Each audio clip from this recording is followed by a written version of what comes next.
नमो विष्णुपदाय कृष्णप्रेष्ठाय भूतले श्रीमते भक्तिवेदांत स्वामिनित्य नामिने नमस्ते सारस्वती देवे गौरवाणी प्रचारिणे निर्विशेष शून्यवादी पाश्चात्य देशतारिणे जय श्री कृष्ण चैतन्य प्रभु नित्यानंद श्री अद्वैत गदाधर शिवासादि गौर भक्त वृंद हरे Krishna Krishna Krishna Hare Hare Ram Ram Ram Hare Hare Hare Krishna. So thank you all very much for joining today's session. We have been discussing from the second chapter of Bhagavad Gita, in which we have been discussing about the knowledge of soul that Krishna is sharing with Arjuna. So I'll do a quick recap of what we have seen till now, and then we will take it forward. So Krishna, after hearing from Arjuna his submission, he says, Ashochan anvashocastvam pragyavadamscha bhashase gatasun agatasuncha nanu shochanti pandita. He says that, my dear Arjuna, you are talking like a very learned person, but don't you know that learned people do not lament for the destruction of gross body, they do not lament for the destruction of subtle body, and they do not lament for the destruction of the soul. Huh? So why they don't lament for the destruction of the gross body? Because the gross body is always getting destroyed, even when one is so-called alive, you know, his body is getting destroyed. Why one does not lament for the destruction of the subtle body? Because destruction of the subtle body means liberation. And a knowledgeable person, one who understands the nature of liberation, will not lament for that. And why one would not lament for the destruction of the soul? Because the soul cannot be destroyed. So this is the essential teaching. This is in the very first verse. Krishna is giving a summary of what he is going to speak about in this whole section. Gatasun agatasun cha na anushochanti panditaha. So how a knowledgeable person does not lament for any of these things, right? Then he says that Natveva aham jatunasham natvam neme janadipa nachaiva na bhavishyamah sarve vayam atapparam. So then he talks about the eternality of the soul. Natvevaham jatunasham. There was never a time when I did not exist, when there was never a time when you did not exist, and there shall never be a time when any of us would cease to exist. So basically, he is asking, my dear um, um, my dear Arjuna, you are lamenting when someone dies, right? So he says, when someone is alive, um, who is that object of love? What is the object of love for you? Is it the soul or is it the body?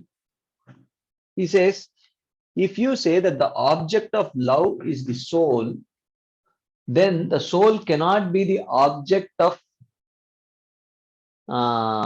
lamentation, because the soul does not die, right? Natvevaham jatunasam natvam neme janadipa nachaiva na bhavishyamah sarve vayamataparam.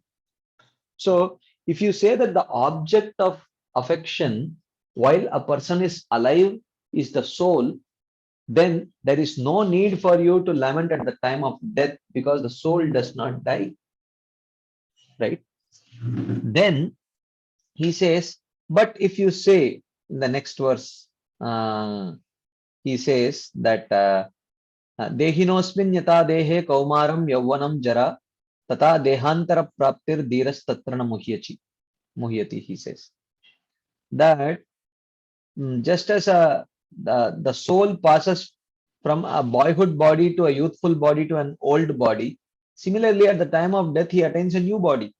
So therefore, one who understands this nature of changing of body, he does not lament. So He says, if you say that the object of affection is the body and not the soul, huh? So then he says that uh, that the then why should you lament? Because when the body changes from Kaumara body to Yavana body, you don't lament generally. And when it goes from Yavana body to middle-aged body, similarly you don't lament. So even though the Kaumara body is destroyed and Yavana body is created gradually, of course, it's not immediate, but nevertheless, when it is destroyed and a new body is created, you don't lament. So why should you lament at the time of death if the object of affection is the body? Because the body is always changing. You don't lament. You don't seem to lament. Um, so so Krishna may, so Arjuna may say, yeah, I don't lament when it goes from Kaumara body to Yavana body, but when it moves from Yavana body to Jara body, when it moves from a youthful body to an old body, then there is certainly lamentation, right? He says, yes, but then why should you lament when it moves from an old body to a fresh new body? Then you should not lament, right? So he says, if while a person is living, if the object of affection is the soul, then you don't have to lament because at the time of death, because soul does not die. And if the object of affection is the body, then still you don't have to lament because the change of body is always happening, right? So then Arjuna says, yes, you are right, that the change of body does not happen. Uh, I should not actually be lamenting for loss of gross body or the soul. But when the soul changes from one gross body to another gross body, actually I will not be getting the association of that person. So when Bhishma moves from this old body, he will certainly get a new body, a fresh body, which will be more convenient, less troublesome, at least for a while. So I may be happy for Bhishma, but the point is I will not get Bhishma's association. So how will I get Bhishma Dev's association? How will I get his warmth? Huh? How will I get his guidance? All of that I will miss. Hmm? So Krishna says, now you have made a valid point. Hmm?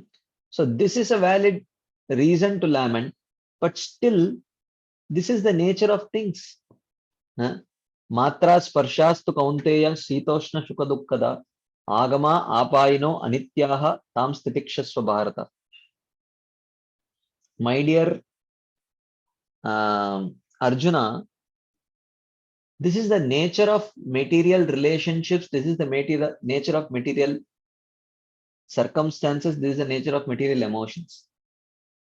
No emotion or material circumstance is permanent. So it keeps changing. Agama apayino anityaha. It comes, it goes, and it is non-permanent. So understanding this nature of material circumstances, material things, you should learn to tolerate. Better you tolerate rather than get affected by this. Tam stitikshasva bharata. If you learn to tolerate these experiences, then you will do good. So this is what Krishna says. So, and then what is the benefit of tolerating? He says, Yamhina vyatayantyete purusham purusharushava samadukka sukam dhiram somritatvaya kalpate. He says, O best of men, dhiram purusham, that dhira purush, samadukka sukam, who learns to be equipoised in happiness and distress. Yam hina vyatayanti ete, and who is not pained by these kind of sense objects when they come or go. Saha amritatvaya kalpate. So such a person who learns to tolerate becomes qualified for liberation. He becomes qualified for liberation, right? So this is the benefit of uh, practicing tolerance. Then he says, Nasato vidyate bhavo nabhavo vidyate satah ubayorapi drishtontas tvanayos tattvadarshibhihi.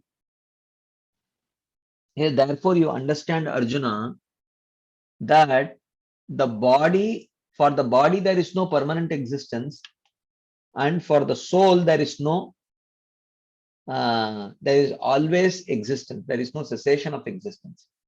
Therefore, a Tattvadarshi Purusha, one who can see this truth, um, uh, they can see this conclusion very clearly about the nature of body and soul.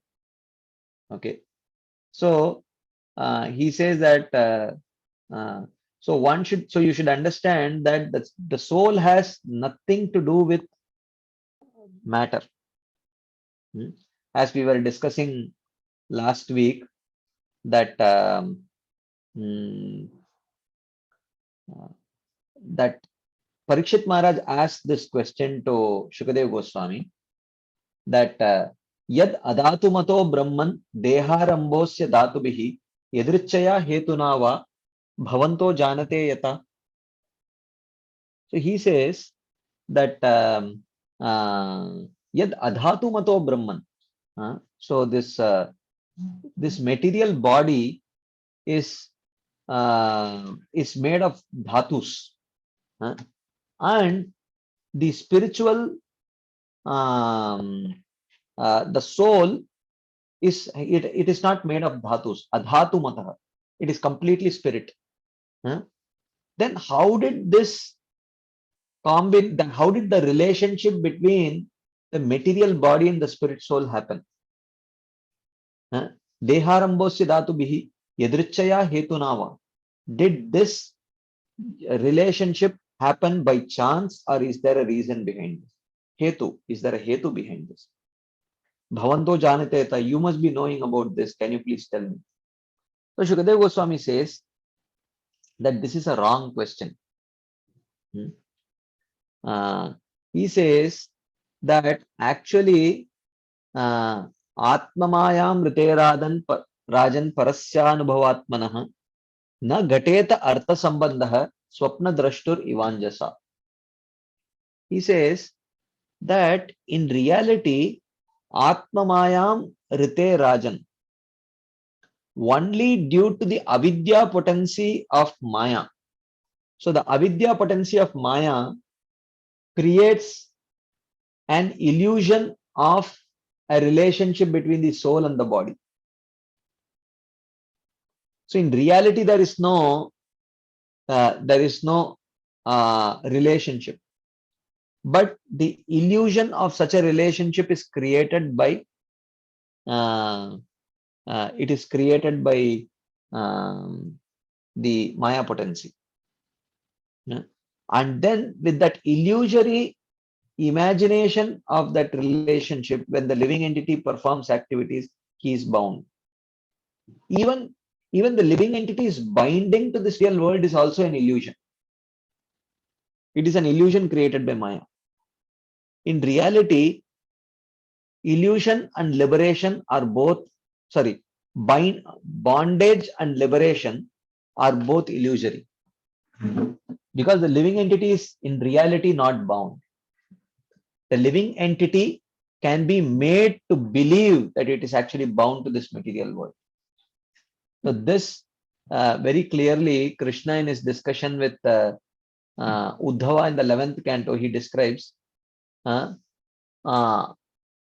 Mukta iti Vyakya na Vastutaha, he says. The whole understanding of bondage and liberation is both an illusion. Because the soul is never bound. The soul can only have an illusion of being bound to this material world, but in reality, the soul is never bound. So That's what he says. This relationship is caused by ignorance, like that. So for the soul, there is no existence of lamentation and bewilderment. Uh, these are all qualities of the body, and the body has no connection with the soul. Asangho hi ayam purusha. So therefore, one who understands this conclusion, he is not really worried, because he sees that that my observation that this that my identification with this body is an illusion. I should not be identifying with the body. Because I am identifying with this body, being influenced by this illusory potency of Maya, therefore I am suffering. The moment I stop identifying with the body, then there is no suffering, like that. This is where we ended our discussion last week. Any quick comments, discussion points before we move on to today's discussion? You can please raise your hands. Yes, Sachi Puran Prabhu. Guruji, Dandat Pranam. Dandat Prabhu. Guruji, what I want to know that the Sanatan Goswami, when he was suffering from some disease and he was going from I think from Vrindavan to Puri, then he was having some skin disease and he was lamenting. And then he was about to give up his body. Correct. So what is this consciousness? Is Sanatan Goswami is feeling this after Sanatan Shiksha? So yeah, after Sanatan Shiksha, also Sanatan Goswami is feeling like this. What is this actually? what I am understanding, even at this stature, if he is having these feelings, obviously it is not on the material feeling. Correct. So now, for this is not my body, but while I am in this material world, this body is still under the control of the living entity. So currently, the knowledge that Krishna is giving to Arjuna is an elevated knowledge, but it is not the ultimate knowledge. So this is definitely a good stepping stone to move forward. But a Vaishnava's understanding is not limited to just understanding the difference between the body and soul. So he understands that I am not this body, but this body is still being animated by this soul, and this body has some utility in Krishna's service. And whether the jiva is also Krishna's Shakti, the body is also Krishna's Shakti. So Krishna's Shakti should be utilized in the service of the Shaktiman. So that understanding is there. So when Sanatan Goswami understands that in this kind of bodily situation, this body is not fit to be utilized in Krishna's service, so this body should be given up. So that was the mood of Sanatan Goswami. Not that he had, and mm, mm, and in one sense, yeah. So that is the understanding. It's not that he had false bodily identification on the on the bodily platform. Certainly not. And also, these are like perfected devotees. I mean, from another point of view, these are perfected devotees whose body is not material body anyway. But still, and they are participating in the pastimes of the Supreme Lord, and under the influence of Yogamaya, they tend to think in particular ways which would aid the pastimes of the Supreme Personality of Godhead. So, like that. And so, Prabhuji, subsequently, when Mahaprabhu told Sanatan, you are thinking it's your body. It's actually it is not your body. I am the proprietor of your body. Yeah. Was Sanatan Goswami thinking that his own body? Certainly not. But this is spoken by Chaitanya Mahaprabhu to teach ordinary conditioned souls that you should not think that your body is yours, but it belongs to Krishna. But Sanatan Goswami would never think that that body belongs to him. Mm. But through Sanatan Goswami, through different personalities, Krishna teaches valuable lessons. So through Sanatan Goswami is teaching this. But Sanatan Goswami at no point would think that his body belongs to him. Also, Prabhuji, when Vaishnava Acharyas left from this planet, and we Uh-huh. heard that whenever Vaishnava Acharya leave, then we sing bhajans and the remembrance of Vaishnavas. Mhm. Although they are exist, and it is said that whenever Vaishnava leave the body, actually he Mhm. completely spiritualizes his body. So he actually he doesn't leave the body. His body also Mhm. there. Still, still we feel that they are separated from us, and we start crying for that, association. Or how the Arjuna is giving this conclusion that if I am attached to the present body of Bhishma, and Bhishma is also a Mhm. Vaishnava, Yeah, he's a Mahajana. correct. So lamenting of leaving the body of an Vaishnava, is it Mhm. correct? Because he may not be having association for the body of that Vaishnava. Yeah, see, but he will not have association of that Vaishnava, na? So, Yeah, so that's what I'm saying. Arjuna is right in this. Lamentation of Arjuna is also right. yeah, in one sense, but oh, this is a good point. Okay, now I understand your question. Yeah. So, but is that the argument of Arjuna? So Yeah. Arjuna is not making any Vaishnava arguments here Mm. because Yogamaya purposefully puts uh, Arjuna. See, first thing is that it's impossible for Arjuna to lament on this bodily platform at all. Mm. Okay, these kind of lamentations, Arjuna can never. It can never happen to Arjuna. Huh? Mm. So it can happen only to conditioned souls. Then how is Arjuna lamenting just like a conditioned soul? Because Yogamaya can perfectly simulate the lamentation and other material emotions of a conditioned soul, which are driven by the sattva, and sattvagun, rajogun, and tamogun of the material maya, that can be perfectly simulated by Yogamaya in a perfected soul like Arjuna. So even though Arjuna is acting exactly like a conditioned soul, um, uh, but that is simulated by Yogamaya, right? So, um, so therefore, uh, so he will perfectly act like a conditioned soul only. So therefore, none of the arguments that Arjuna will present will be Vaishnava arguments because he has not yet become a Vaishnava. He's a completely bewildered soul. So this Arjuna is a bewildered soul. He's not yet a Vaishnava.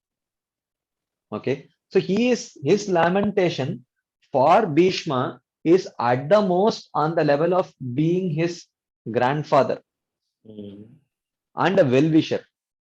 Huh? So it is not on the platform of being a Vaishnava. So at this point, Arjuna does not know. Yogamaya covers his understanding that Bhishma is an eternal soul. He will, he is a Nitya Siddha and Arjuna is a Nitya Siddha, and both of them will be eternally, participating in pastimes wherever Krishna is performing his pastimes. These things and all, Yoga will perfectly cover. Okay. Hmm? So therefore, when Arjuna is making such arguments, we should not say, "Oh, doesn't Arjuna know this basic thing? He is a pure Vaishnava." No, no, no. Yes, he is a pure Vaishnava, but Yogamaya has covered all that. Mm. Yes, Prajit. Thank you. Thank you, Prajit. Hare Krishna. Anything else before we move on to today's discussion? Okay, okay. So let's continue then. So Krishna continues. He says, just hold on for 1 second.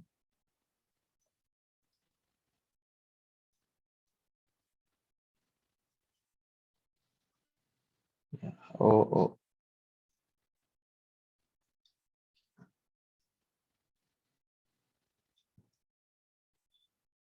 Okay. So Krishna says, Avinashi tu tadviddi yena sarvamidam tatam vinasham abhyayasyasya na kaschit kartumarhati. Viddi, know, O Arjuna, the tad, that the soul, yena sarvam idam tatam, the soul by which the body is pervaded is avinashi. It is indestructible. Na kaschit vinasham kartum arhati. Na kaschit, never ever, vinasham kartum, to kill, arhati, capable. No one can destroy, no one can ever destroy avyayasya, that which is indestructible, no one can destroy. So know that the soul by which the body is pervaded is indestructible. So the soul remains at one place, but it pervades the whole body. So that is the meaning of yena sarvam idam tatam. Tatam means to pervade. Idam refers here to this body. Yena means by the soul. Sarvamidam, the whole body is pervaded. Know that that soul which pervades through the whole body is actually indestructible. And no one can destroy that which is actually indestructible. That is the point that he's making here. So this verse clarifies the meaning of the previous verse. Know this jiva which is spread throughout the body is indestructible. Okay. But then the Purva Paksha argument.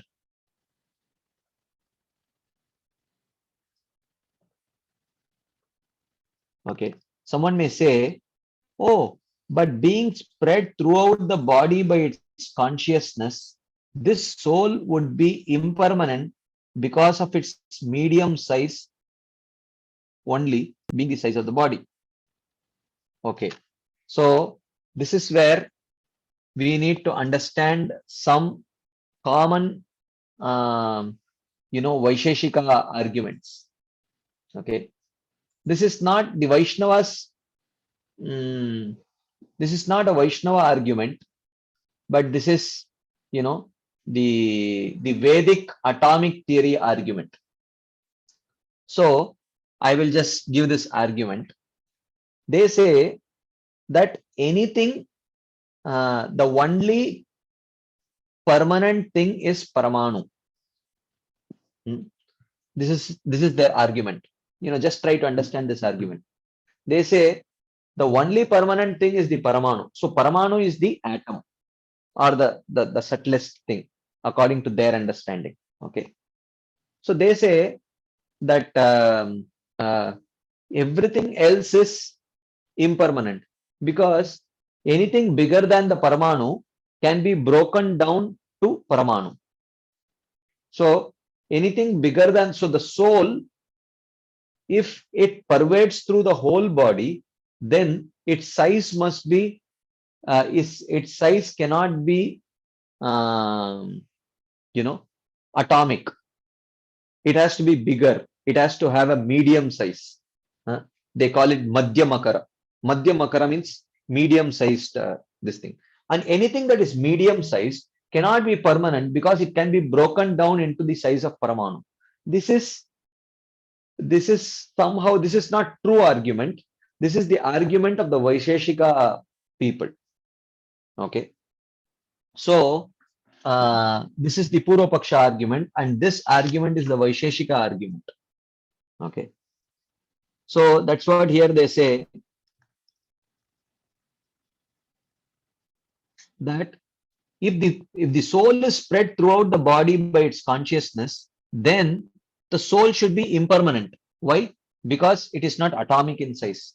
Because they that only Paramanu can be permanent because Paramanu cannot be broken down further. This is a flawed argument. This is not Vaishnava argument. Vaishnavas don't accept this argument. But still, this is a prominent argument. So, but still, it is mentioned, this is not so, for the Lord says, Sukshmanam api aham jivaha. 11th canto, Krishna says, of all the small things or subtle things, I am the Jiva. So, so therefore, even though the soul's influence it spreads throughout the body, the soul itself is minuscule and local, right? So as well, the Shruti says, Yesho anur atma chetasa veditavyo yasmin pranaha panchada samvivesha. The Mundaka Upanishad says that one should know by the pure consciousness the small atma near which the five life airs rest. So it calls atma as anu. Anu means very, very subtle. Okay. And further, Shvetashvatara Upanishad says, Balagra Shatabhagasya Shatada Kalpitasya cha Bhago Jivaha Savijnayah. One should know that the size, that the Jiva is the size of 1/10,000, the tip of the hair.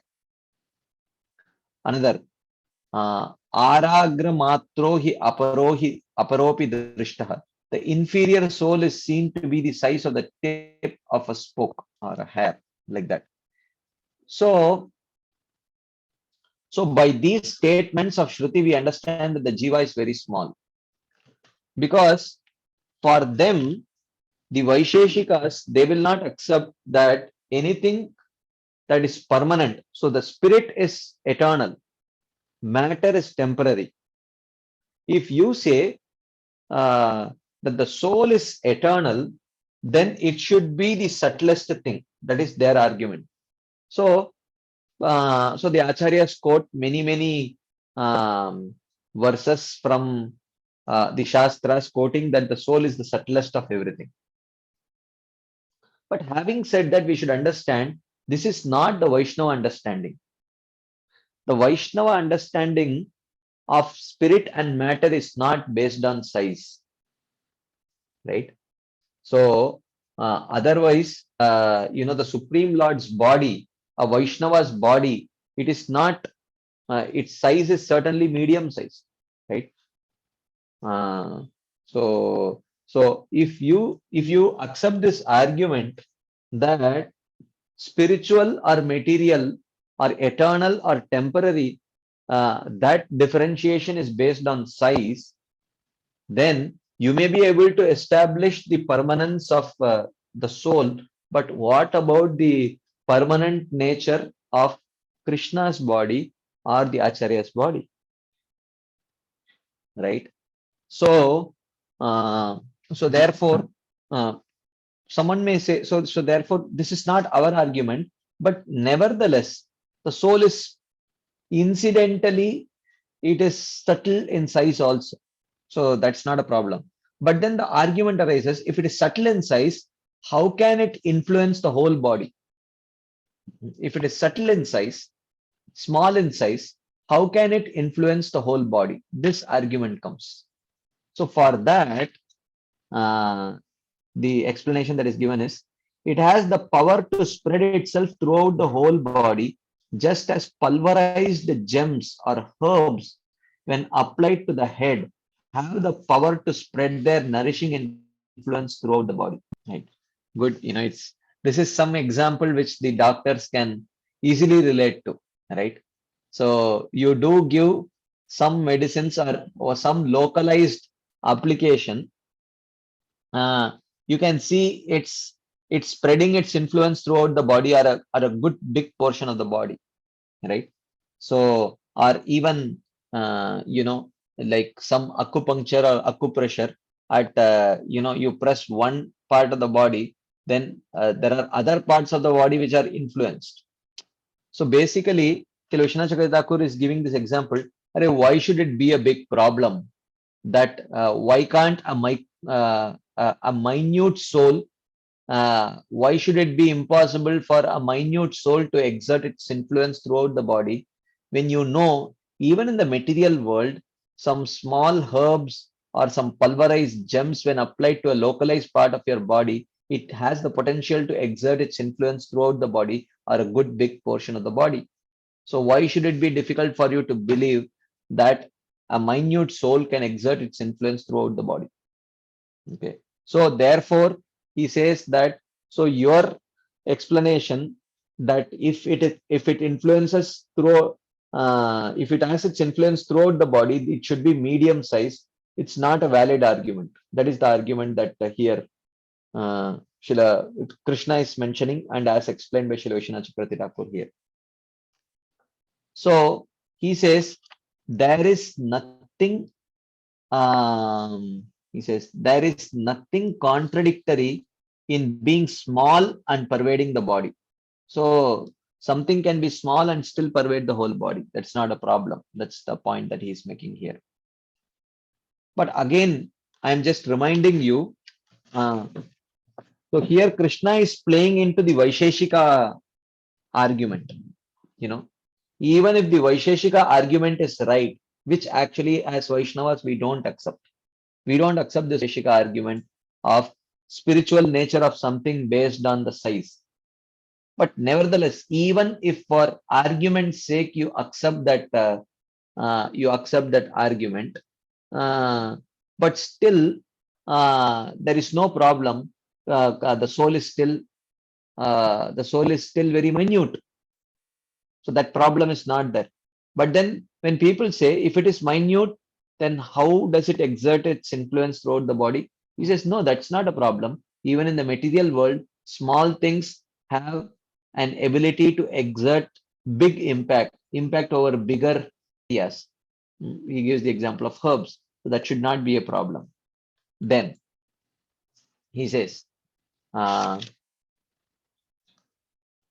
because of its dependence on upadhis, the soul goes to various bodies in heaven and hell.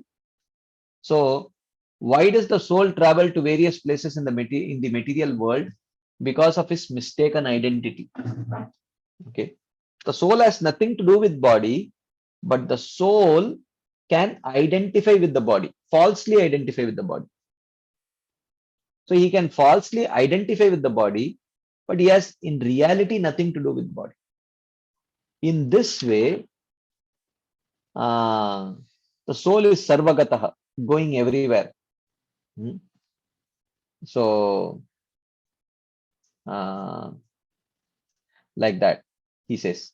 Dattatreya, in the form of an Avadut Brahmana, says how the jiva, taking shelter of Mahatattva at the beginning of creation, goes to different bodies. Okay, so he is quoting from, this is from the 11th canto. He says, Tamahus Triguna Vyaktim Srijantim Vishwato Mukam Yasmin Protam Idam Vishwam Yena Samsarate Puman. He says, according to great sages, that which is the basis of the three modes of material nature and which manifests the variegated universe is called the Sutra or Mahatattva. So Mahatattva is that which is the basis of the three modes of material nature, and based on and from Mahatattva the whole material universe is manifest. Indeed, the universe is resting within the Mahatattva, and due to its potency, the living entity undergoes material existence. So the living entity is able to move from one material body, one gross body to another gross body, one part of the universe to another part of the universe because of this Mahatattva. Thus, the soul's pervasion of the body and still being minute is not contrary to its eternal nature stated in the previous verse. So therefore, the soul can be minute and at the same time it can be all pervading. Therefore, the word avyayasya is used in this verse also. It refers to the soul being eternal or nitya. Okay, so it is eternal, it is nitya. No one can destroy the eternal soul, as the Shruti says, because according to the Vaisheshika philosophy, anything that is bigger than the Paramanu size, it can be broken down to the size of Paramanu. So it is Vyaya, it is not Avyaya. Their argument. So playing into their argument, Krishna says, look, the soul is subtle in size only. It is the subtlest thing. It cannot be broken down any further. This is the argument that Krishna is giving. Hmm. So no one can destroy the soul. As Shruti says, Nityo Nityanam Chetanas Chetananam Eko Bahunam Yo Vidadati Kaman. So the soul is also called as Nitya, Nityanam. So the soul is also eternal, Nityanam, Chetanas Chetananam. It is also conscious. Hmm. So the Lord is the chief amongst all the eternal souls. He is the chief conscious entity amongst all conscious entities. He is the one person who fulfills the needs of all others. Eko bahunam yo vidadati kaman. So this is one of the explanations of this verse as given by Vishwanath Chakravarti Thakur. Okay, before we move on to the next explanation, if there are any quick comments, discussion points, questions, I will pause for a few seconds to see if there is some anything anyone would like to share, add, ask. I know this is little bit technical section, and you may have to tolerate this for a while, because this Vaisheshika and all, maybe we have not heard this many times before, but still, we should understand that this argument that they present is a very popular Vedic argument, even though it is improper argument, that for something to be for something to be eternal, it has to be the subtlest. This is their understanding, but this is not our understanding, right? So then Krishna's body is medium sized, but that does not mean it is material. Like that. So then, or the meaning of the verse can be as follows. The body, the Jiva, and the Paramatma are all seen everywhere in all forms, such as human and animal, right? So the body is there everywhere. In a mosquito body, in a mosquito, body is there, Jiva is there, Paramatma is there. In a lion's body, the body is there, the Jiva is there, the Paramatma is there. In a human body, the body is there, Jiva is there, Paramatma is there. In a demigod body, body is there, Jiva is there, Paramatma is there. So all three are pervading everywhere. The first two, the body and the Jiva, were mentioned in the previous verse. So in the previous verse mentioned, so the previous verse mentioned about Nasato vidyate bhavo nabhavo vidyate satah ubayorapi drishtontas tvanayos tattvadarshibhihi. So he says that so 2.16 spoke about the body and the soul, that how for the body there is no permanent existence, and for the soul there is no impermanence, it's always eternal. So in this way 2.16 spoke about Jiva and the body, and he says, Srila Vishwanath Chakravarti Thakur in the second explanation says, the 2.16 spoke about the body and the Jiva. Now this verse talks about the Paramatma. This is another explanation that he gives here, that avinashi tu tadviddi yena sarvam idam tatam vinasham abhyayasyasya nakaschit kartum arhati. So according to the second explanation of this verse is actually talking about the Paramatma. Avinashi tu tadviddi. Understand that the Paramatma cannot be destroyed, is indestructible. Yena sarvam idam tatam, by which the whole universe is pervaded. So the Paramatma is pervading through this whole universe, right? Or even if you say Yena sarvam idam tatam as body, still the Paramatma is pervading the whole body, right?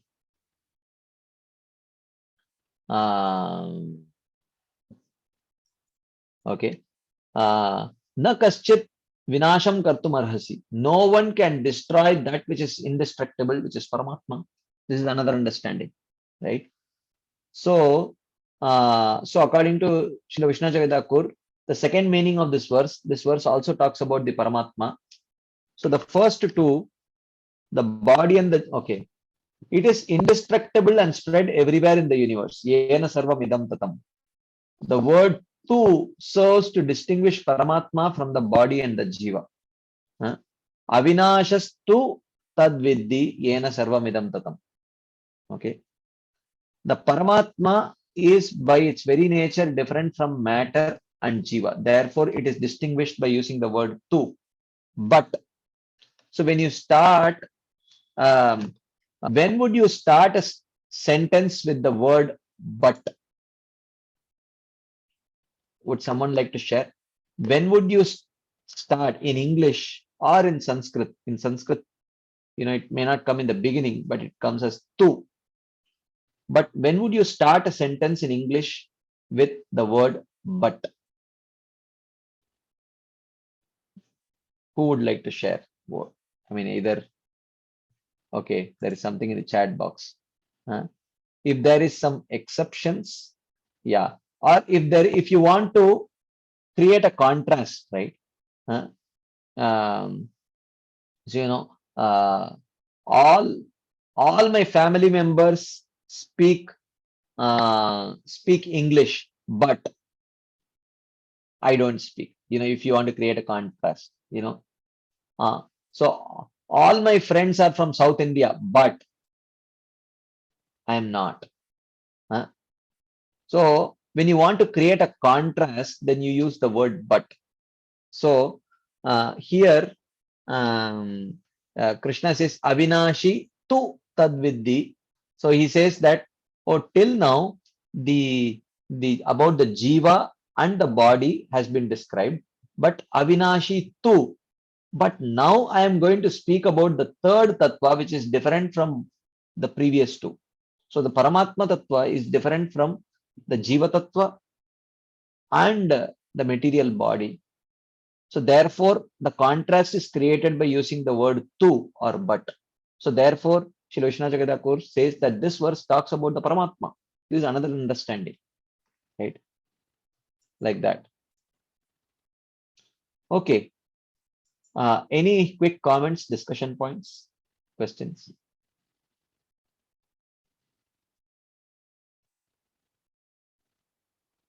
Okay. So if there is none, then we'll move forward. Antavanta ime deha nityasyoktah sharirinah anashino aprameyasya tasmad yudhyasva bharata. So he says, ime deha, the bodies, nityas, nityasya uktaha sharirinah. So,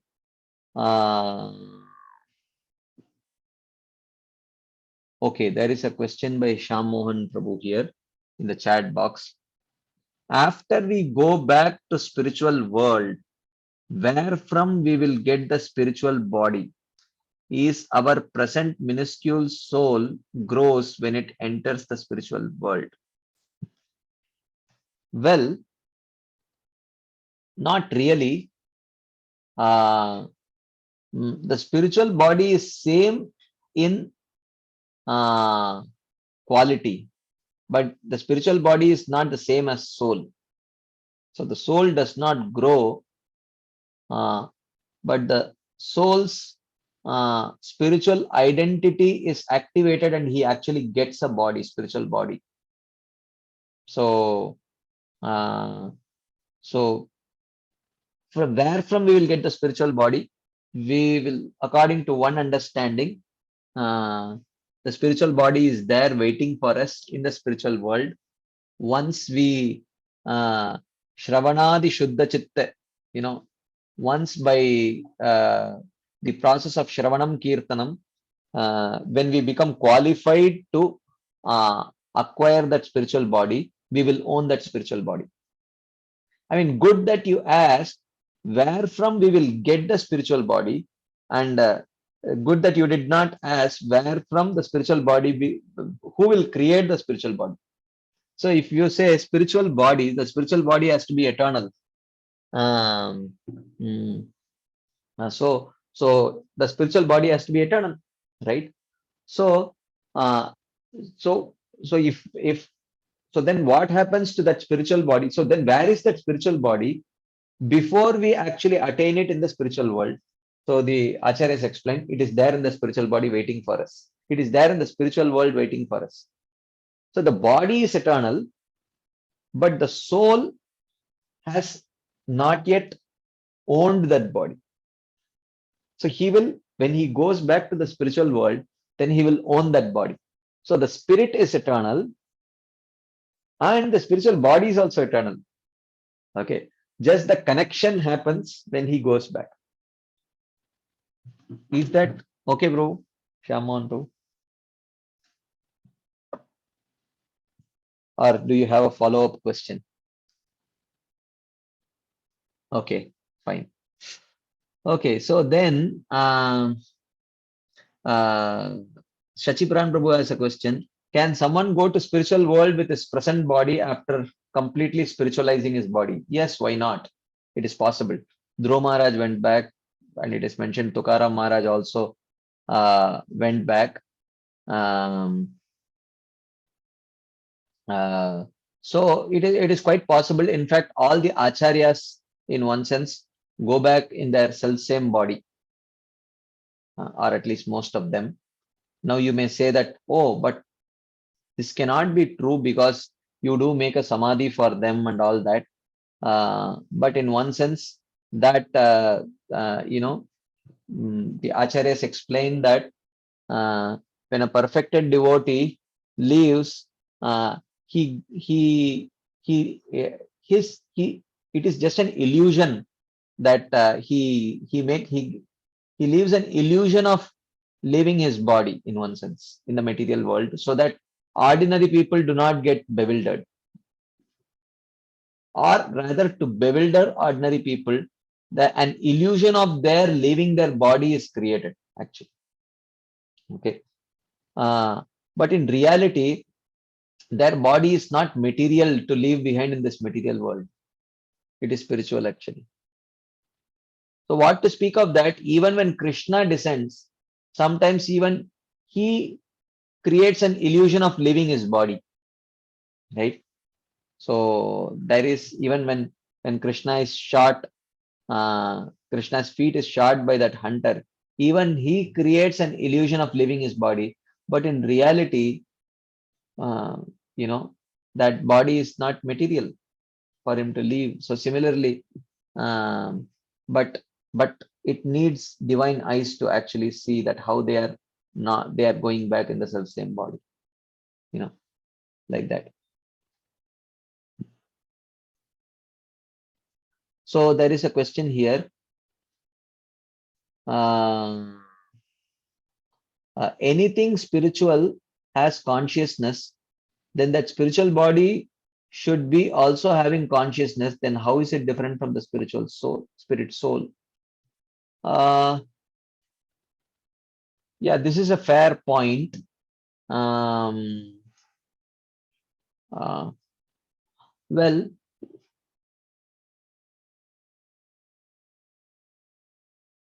this- yeah, how is it different? It is qualitatively same, but how exactly it is different, I honestly don't know in one sense, because this is a very good point that you have made, because the material body needs the soul to animate, because the material body is inanimate.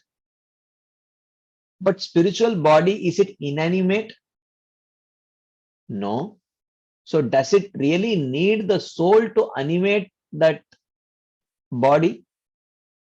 Uh, well, probably not. So this is a very good point that you have made, and I really have to find this out. So honestly, I really don't know, but this is a very good point that you have made. Yes, Shamlal bro. Prabhuji, Yes, bro. correct me if I'm wrong, Hmm. but when we had discussions on the second chapter, this is Uh-huh. way many years back. I mean, this is 2000 when Garam Prabhu used to come. Uh-huh. Prabhu used to say that the eternal soul, Uh-huh. the Atma, Uh-huh. in the material world is in a constricted form. Mm-hmm.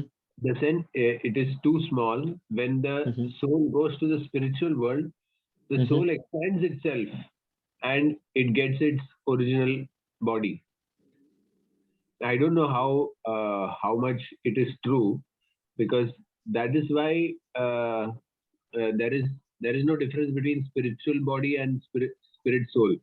The spirit soul itself expands fully to uh, show its spiritual form, the spiritual body, to manifest the spiritual body, by which it serves the Supreme Lord in whichever way it has to serve, he or she. Well, I mean, to some extent, I mean, how much of it should be taken exactly literally, we do not know. I Now, don't know. I'm just telling whatever I've correct. heard. Yeah, correct, correct, correct. So Please get I'm just trying to, understand this point. Now the question arises, that who is constricting? Is it a physical constriction of the spirit soul? And if so, what is constricting the size of the spirit soul in one sense? That would be my first question. Um, mm, uh, I have no idea. because I absolutely have no idea. This is something that I'm recollecting what I yeah, heard many years back. but I don't think it is physically constricted because matter cannot constrict spirit. So so it cannot be literally physical constriction that you know. Uh, so it has to have some, it must be a metaphorical presentation, like we say that sometimes I feel very constricted here, huh? So this job is too constricting. So it's this job is too constricting does not mean that someone is literally putting me inside you know a small room and slamming the door and I am not able to move literally. Constriction can be a psychological thing, psychological constriction, even though but the same terminology is used. I am feeling constricted. So but that constriction need not necessarily be literally a physical constriction.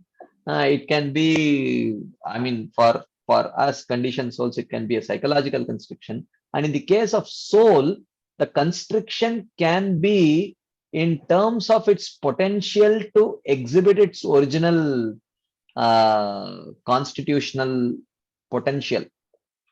So not in terms of physically. So when you say that the spirit soul grows to its original potential, it's not necessarily the size, but it is actually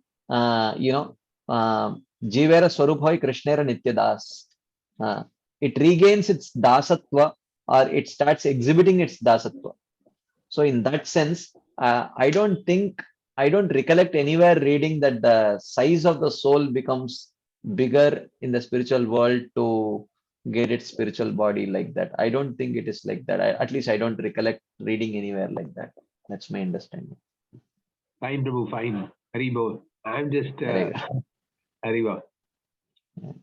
Thank you. Shamon too.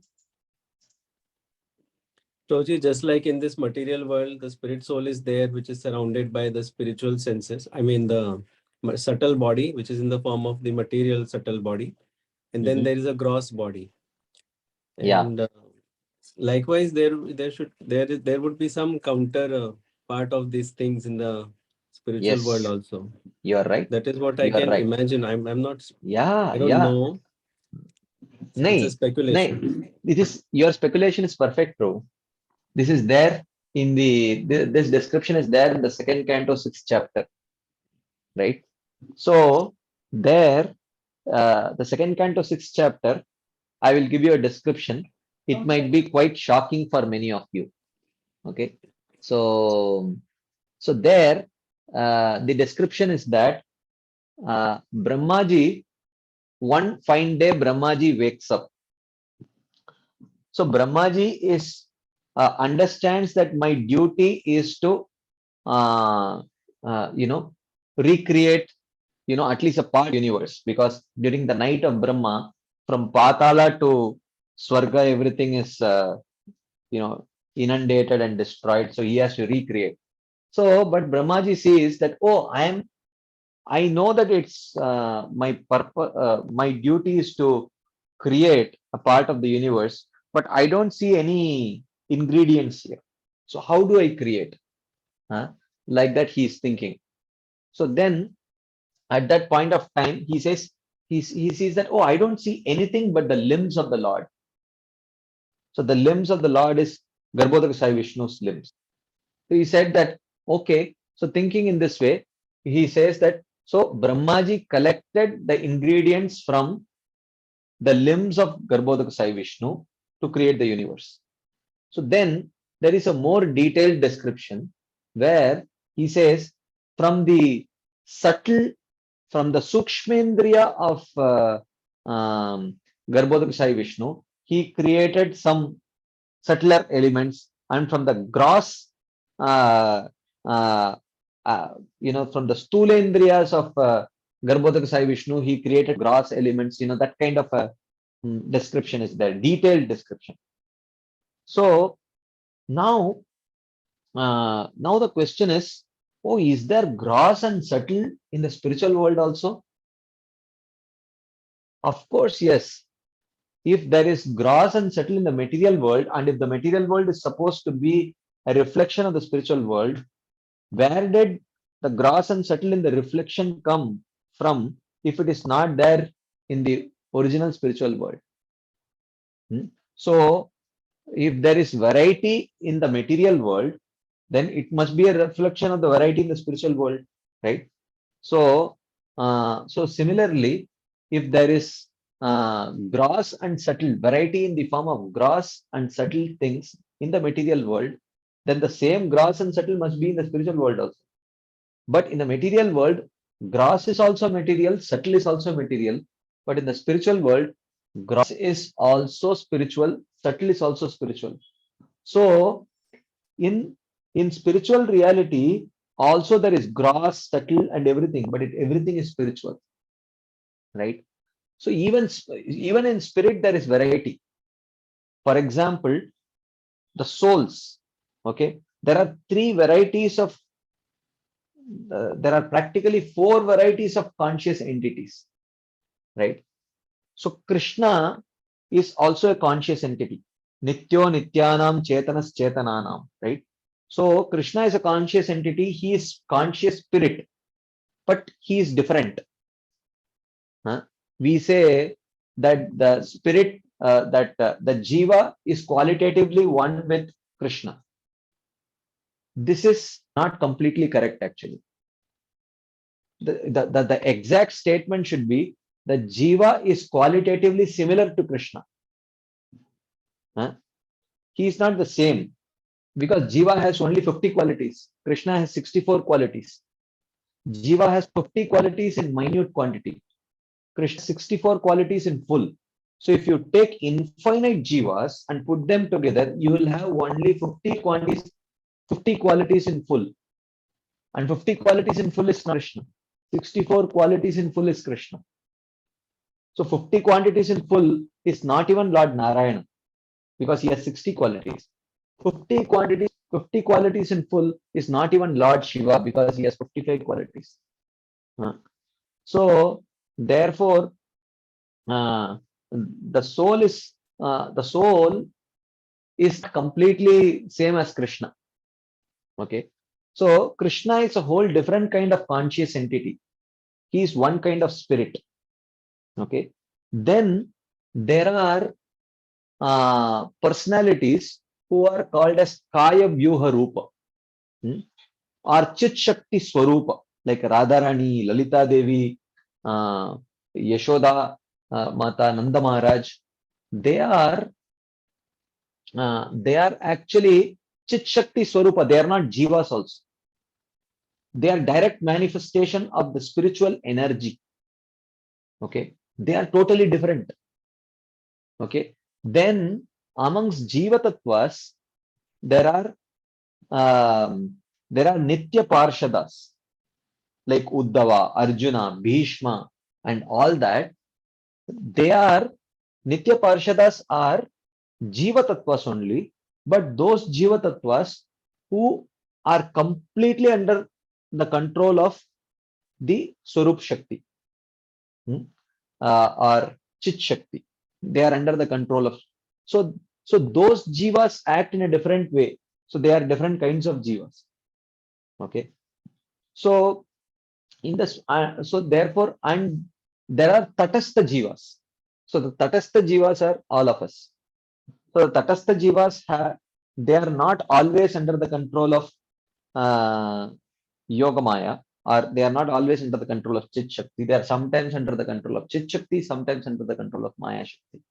So Tatastha Jivas are inferior spiritual entities to Chit Shakti Jivas which are under the control of Chit Shakti. So even in the spiritual world, even within spirit, there is gradation. So the Tatastha Jivas are inferior spirit. Just like within matter also there is gradation, right? Uh, you know, like iPhone is matter, and regular feature phone is matter. Both are matter, right? But there is gradation. No one wants a feature phone. Everyone wants an iPhone, right? So, so similarly, stool is matter, gulab jamun is matter.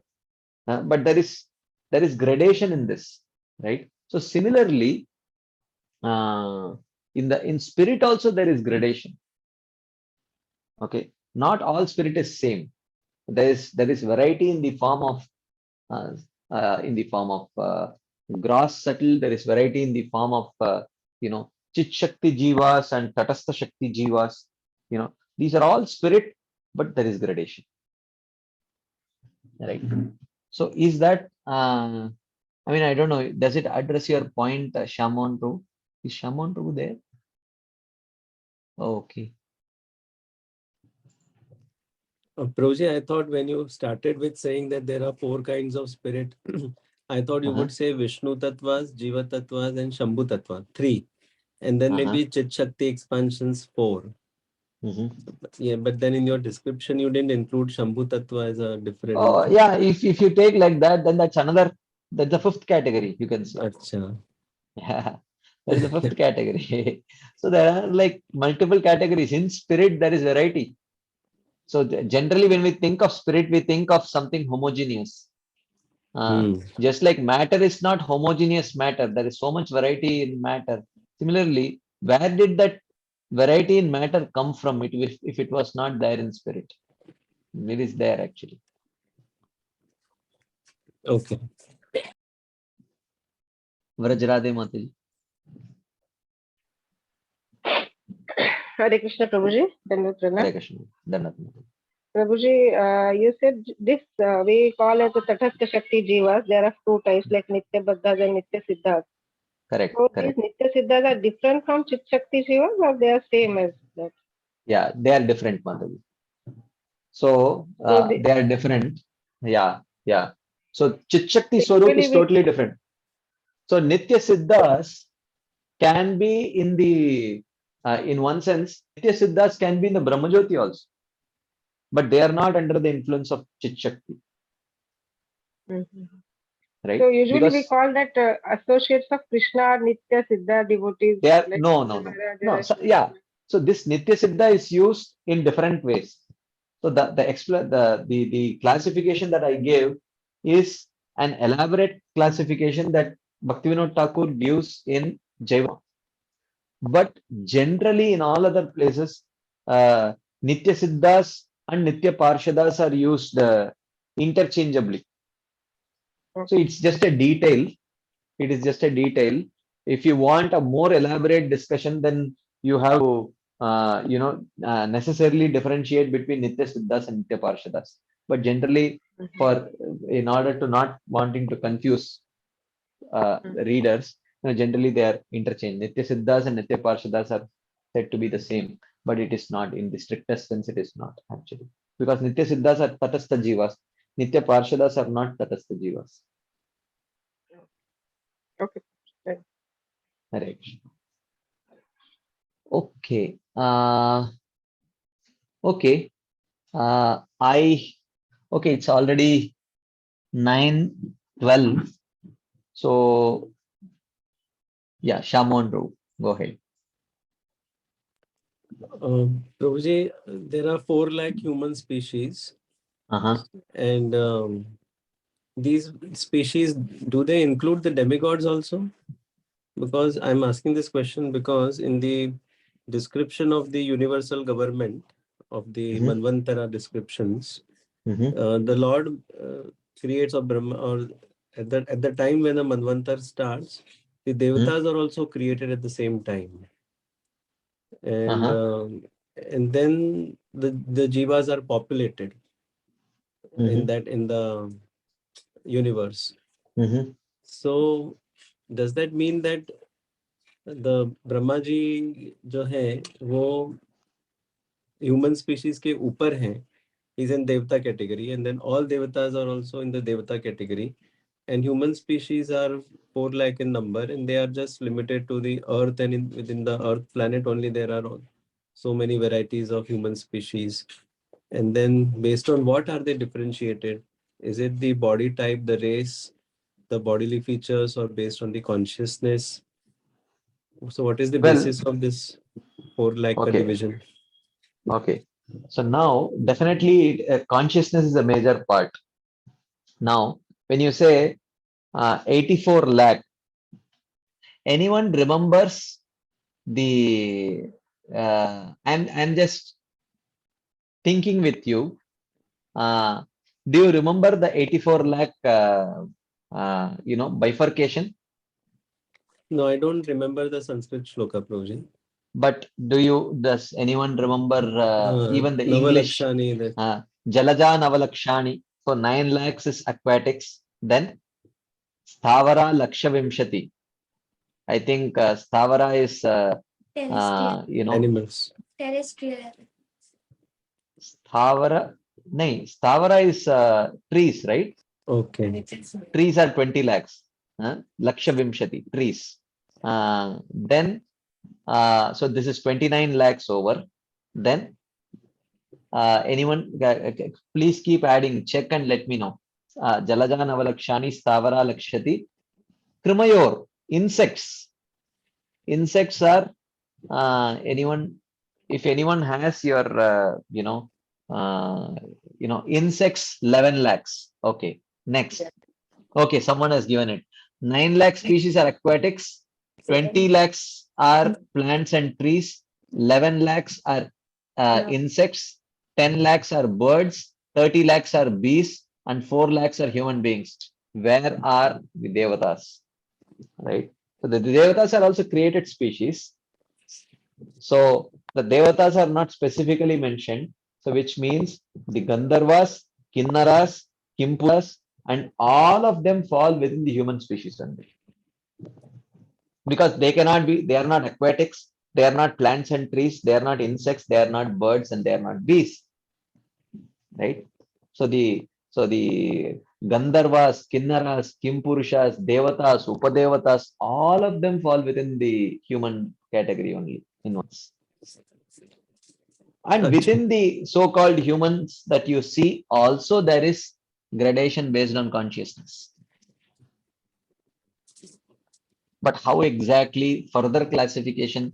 How so now Shyammohan Prabhu and Balram Shaktidas, do they fall within the same species or are they different species? Within the human beings, 4 lakh grades, are they same grade, different grade? That I don't know for sure because further details are not given. At least I'm not aware. Acha, Prabhuji. Uh, Thank you. So there are again, he said there are 4 lakh grades of human beings on different levels of consciousness. Thus, here species should be understood as grade. Yeah, yeah. So that's what. So I don't know how exactly. Definitely, it's dependent on consciousness. But how would you what is the barometer to check? How do you check it? I'm not very sure. There must be some details somewhere. I'm not aware. Okay, anything else? Anyone would like to share, add, ask? Okay, so it's the time now is 9:17. We have 13 minutes, and after 9, we had decided that we will take uh, generic questions which may not be exactly connected to the verse on hand. If someone has, I think Shamli Mataji had two questions which we had not answered before. One of the questions was uh, she wanted me to elaborate on how is it how one of the arguments was the main cause of anarthas is I mean, I don't know if Shamli Mataji is around. Mataji, can you speak out your question? Prabhuji, it's a long time back, right? Yeah, but I sort of I can help you with it. I think you said that the you said that if the desires are not fulfilled, or if then it leads to anarthas, something like that. That was the point, right? Many people have unfulfilled desires and it leads to anarthas. But I said that not necessarily. Anarthas are generated due to the influence of the modes. Yeah, that is probably what I wanted to understand, the connection between anarthas and the modes. I'm not able to remember beyond that. Yeah. So, okay. Hmm. So let's try to understand that, because one of the discussions, one of the questions that Mataji presented was that when people's needs are not met, it leads to anarthas. So, well, then if the people's needs are met, then will it lead to anartha nivritti then? So that is the question. Is that, and forget about the path of bhakti. Let us take the path of jnana or yoga or nishkama karma yoga. Everywhere is the means of attaining anartha nivritti actually fulfilling the needs of the living entity, matlab, the conditioned living entity. So not necessarily, right? Krishna says needs, in one sense, like kama, desires. Krishna says in Bhagavad Gita, kama is never fulfilled. Huh? So it is like adding ghee to the fire. The more and more it gets fulfilled, the more it blazes, right? The more it increases. So in one sense, it is not true that when the desires are fulfilled or when the needs are fulfilled, anartha nivritti will happen. This is not a uh, very sound argument. Rather, I remember I gave this example once. This devotee told me, he asked me, Prabhuji, I have a very good memory and very quickly I can memorize verses. So sometimes in a Vaishnava discussion, uh, you know, I very easily I'm able to quote verses, whereas other people are not able to quote verses. But I am catching myself becoming proud. So should I stop quoting verses? Huh? So that way my pride will go away. So I said, you are identifying a very external cause for your pride, because the pride is caused due to Rajogun. So by your not quoting verses, will Rajogun go away?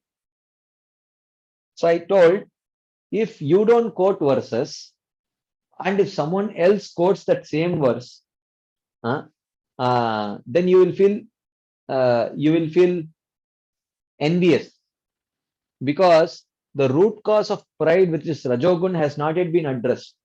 Just because you won't quote the verse does not mean the Rajogun has gone away. So if the Rajogun is there and if you have not addressed it, then that Rajogun, when you quote the verse, will come in the form of pride. And when you don't quote it, it will come in the form of envy. So either way, that Rajogun will come out in some way or other. So ultimately, it is the gunas which is the cause of anarthas. Any anartha you take, it can be traced out to either Rajogun or Tamogun, or some very subtler anarthas are caused due to Sattva-guna also, right? So you take lust, Rajogun, envy, Rajogun, anger, Tamogun, procrastination, Tamogun, or pride, Rajogun, harsh speech, mixture of Rajogun and Tamogun. Any anartha that you take, you can trace it down to the influence of the modes. So that is a root cause. There may be some external cause of its manifestation. You may see, like someone may be like Kunti Maharani says, Janma, Aishwarya, Shruta, Shri. These are the external causes. When they are there, it leads to pride. But when they are not there, then you would see, are beggars the most humblest people in this whole world? It is not generally true, right? So the problem is rajastamo bhava kamalobhada yaschaye chetayeter anaviddam stitam sattve prasidati. Okay, so ultimately, when the influence of Rajogun and Tamogun has to be addressed, because that it is the Rajogun and Tamogun which manifest in the form of Kama Lobhadayaschaye. So as Bhagavatam says, Kama Lobha Adaya. Adaya means etc. Cha ye. Ye means anarthas. These anarthas in the form of Kama, Lobha, Moha, Mada, Matsarya, etc. is Rajastamo Bhava. They are the manifestations of Rajogun and Tamogun. So unless Rajogun and Tamogun is actually addressed, then you are just making some cosmetic adjustments. Yeah. So you see some pride. So you will remove Janma, Ishwarya, Shruta, Shri. Okay. And then when you see some envy, what you will do? Then you will run away from that person because there is no one to compare with. So that way address envy. So these are just cosmetic changes. Okay. So you fulfill the need. So then some other need will come. Then you will fulfill that need. Then some other need will come. So if you keep on fulfilling it, then newer and newer needs will keep coming. So unless Rajogun and Tamogun are addressed, how are we going to address the anarthas? And what is the means of addressing the Rajogun and Tamogun? That is by practicing bhakti, right? What is it? Shrinvatam Swakata Krishna Punya Shravana Kirtanam Hridyantastohi Abhadrani Vidunoti Suritsatam. Right? So by the process of hearing and chanting, gradually the anarthas go away. Nashta prayeshu abhadreshu nityam bhagavata sevaya bhagavati ruttama shloke bhaktir bhavati naishtiki. Then when most of the anarthas are gone, which are a byproduct of Rajogun and Tamogun, then one is able to steadily practice bhakti. How steadily? Tada rajastamo bhava kamalobhadayasche chetayeter anaviddam stitam sattve prasidati. Steadiness is coming because the influence of Rajogun and Tamogun in the form of Kama, Lobha, etc. has been subdued by the practice of bhakti. So therefore, unless this is addressed, unless the modes are addressed, anarthas, dealing with anarthas is only a very cosmetic this thing. So ultimately, it is bhakti which acts on the level of modes and gradually suppresses the modes and gradually eliminates the modes. So bhakti, even though helps one transcend the three modes, but bhakti first helps one transcend the first two modes, Rajogun and Tamogun. And then subsequently, when one gets settled down at Sattva, and subsequently when one reaches Ruchi, Asakti, then one starts transcending Sattva also, and at the stage of Bhava, they complete transcend Sattva also and become Vishuddha Sattva. So this is the point that I was trying to make, that to say that once by fulfilling one's needs one can overcome anarthas is not a very complete understanding actually. Even though it may seem like that, uh, that and it is not completely false also, but that is not the deep-rooted real understanding. That's not the complete understanding. It's a cosmetic understanding. Even though there is an element of reality to it, but that element of reality is not the deep-rooted reality. That's what I was trying to. That's the point that I was trying to make. Is that relevant, Mataji?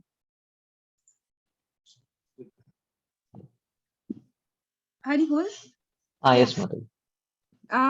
Yes, Prabhuji, just one point I would like to clarify, or I don't know, is that like it's not that we understand that this is the need, and because of that we fulfill the needs, and then the anarthas go away.